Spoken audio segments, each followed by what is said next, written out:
Faut-il faire un master à -14 LUFS? Alors c'est peut-être un terme qui vous semble un peu barbare, c'est ce dont on va parler aujourd'hui.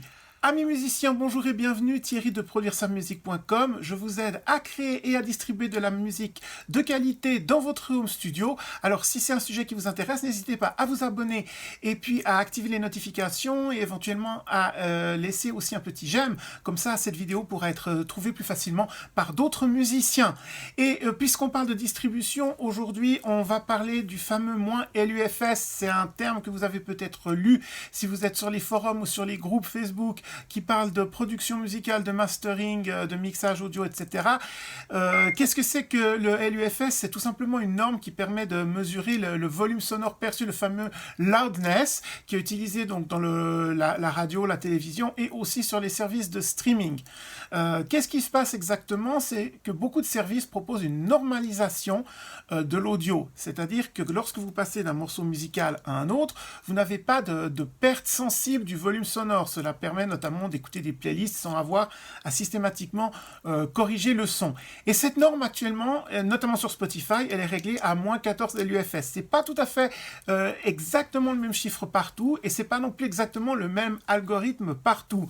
Mais on va voir que cela justement pose un petit problème et la question qui est posée et qui est demandée, c'est est-ce qu'il faut, quand on fait un master, respecter donc notre mastering, quand on regarde nos niveaux de sortie, est-ce qu'on doit respecter ce -14 LUFS? Et certaines personnes vont dire oui parce que c'est la norme qui est demandée par Spotify. Et moi, je vais vous dire de faire attention. De faire attention et que ce n'est pas forcément la bonne réponse que d'utiliser cette norme-là. Pourquoi? Parce qu'il y a notamment 3 problèmes importants par rapport à ça. La première chose, c'est que c'est une norme actuelle et les normes évoluent. Hier, c'était pas du tout ça.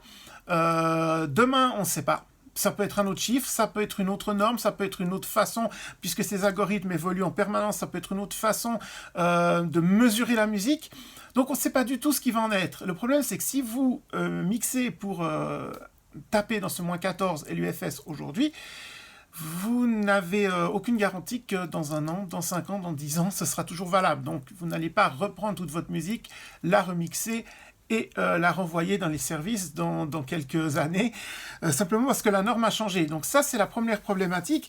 Et puis, puisqu'on parle de ces normes, aussi la deuxième problématique, c'est que selon les différents services de streaming, c'est pas tout à fait la même norme, mais en plus, c'est pas cette norme-là suivant les différents supports. Si vous pressez encore ou si simplement vous gravez des CD pour de la promotion, pour les distribuer, par exemple, vous faites pour vos fans, vous faites des éditions collector avec des CD encore pressés, avec des goodies, etc. Pour le CD, vous n'allez pas faire des masters à ce niveau-là. Quand vous allez peut-être distribuer, vendre directement des pistes en téléchargement direct sur iTunes ou sur Bandcamp, etc., vous n'allez pas non plus forcément respecter cette norme-là. Donc vous risquez de vous retrouver tout simplement avec beaucoup de normes différentes et à devoir faire des masters différents pour chaque système de distribution, ce qui n'est pas toujours possible, parce que parfois vous pouvez uploader seulement un master pour tous, donc vous n'allez pas pouvoir faire des versions différentes, et puis ça représente aussi énormément de travail. C'est à noter d'ailleurs que la plupart des productions commerciales ne respectent pas cette norme. Et pourquoi on le sait justement? Parce que sur ces services, vous pouvez désactiver la normalisation. Moi par exemple, quand j'écoute en studio les pistes références, j'ai toujours la normalisation désactivée, parce que je veux entendre justement le volume d'origine. Et si quelqu'un écoute avec la normalisation désactivée et que vous avez mixé à -14, eh bien, votre morceau, tout simplement, va sonner beaucoup moins fort que la concurrence. Et suivant les genres, eh bien, ça peut être problématique parce que la concurrence peut mixer justement avec un niveau de loudness comme ça qui est très très élevé. Donc ça, c'est vraiment les 3 problèmes, puisque vous allez vous retrouver donc avec des normes qui évoluent d'une part, avec des normes différentes selon les supports, et enfin avec le fait que tout le monde ne suit pas justement ces normes-là, et donc vous allez vous retrouver entre guillemets un peu désavantagé par rapport à la concurrence. Alors, qu'est-ce qu'il faut faire, me direz-vous, pour ne pas être puni, comme on dit par Spotify. Eh bien, tout d'abord, la punition, il faut savoir qu'elle n'est pas si grave que ça, puisque tout simplement, si vous dépassez le niveau, ils vont simplement baisser le volume. En fait, ils vont simplement faire comme si quelqu'un tournait le bouton du volume et l'adaptait aux autres pistes. Et les pistes qui sont à un niveau sonore trop faible, ils vont monter le volume. Donc, si vous êtes trop haut, c'est pas forcément grave. C'est plus embêtant si vous êtes trop faible parce que vous allez perdre de la dynamique lorsqu'ils vont monter artificiellement et ensuite limiter la sortie pour éviter justement de dépasser leur niveau de sortie. Mais si vous êtes trop fort et trop haut et qu'ils vont baisser simplement le volume, eh bien, vous n'allez rien perdre. Comment dirais-je, le ressenti de votre piste ne va pas bouger. La dynamique ne va pas bouger. Ce qui veut dire, et ce qui est le point le plus important, c'est de toujours mixer et faire un master avec en tête la dynamique que l'on veut par rapport au genre que l'on fait.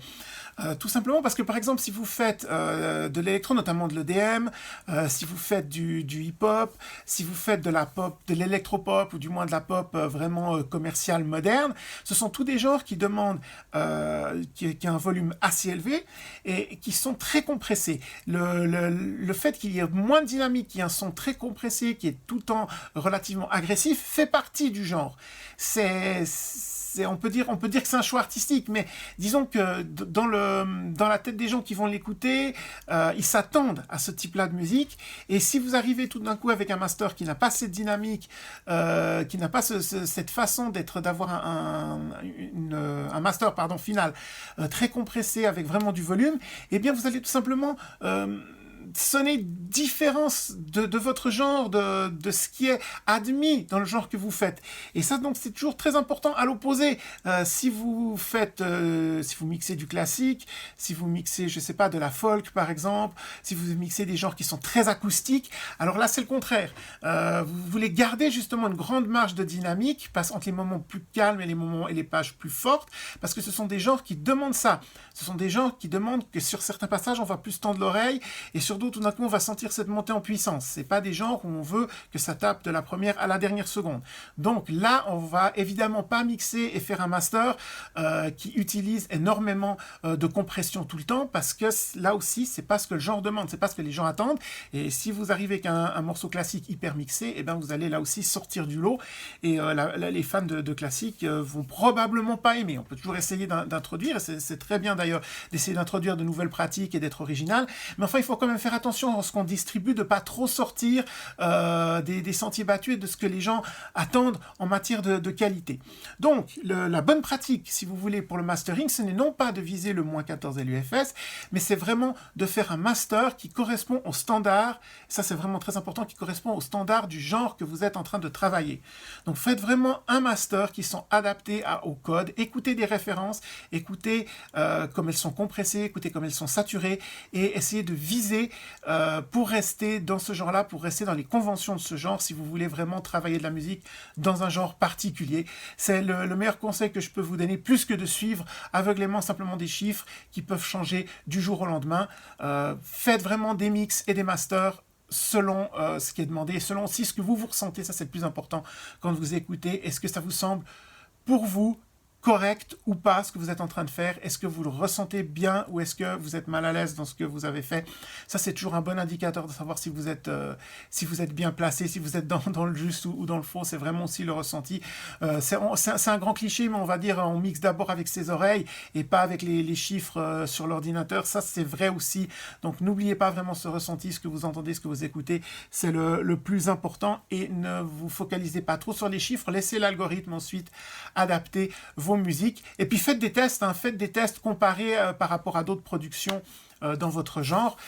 Écoutez ce que vous avez fait, écoutez ce que eux ils ont fait, et puis vous verrez si ça vous convient ou pas. Et avec l'expérience, vous saurez de plus en plus si vous êtes sur le bon niveau ou pas. Ça va venir à force d'entendre, à force d'écouter ce que vous faites et d'écouter ce que font d'autres productions dans le même genre. Vous allez finalement trouver votre place.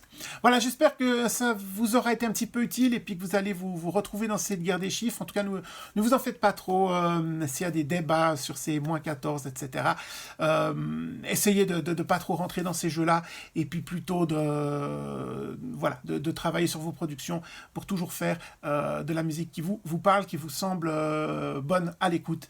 Et puis suivez aussi un peu votre instinct et comme je disais, et les guides, les lignes du genre, on va dire. Merci en tout cas d'avoir suivi cette vidéo. Et puis j'espère qu'on se retrouve très bientôt. En attendant, à bientôt.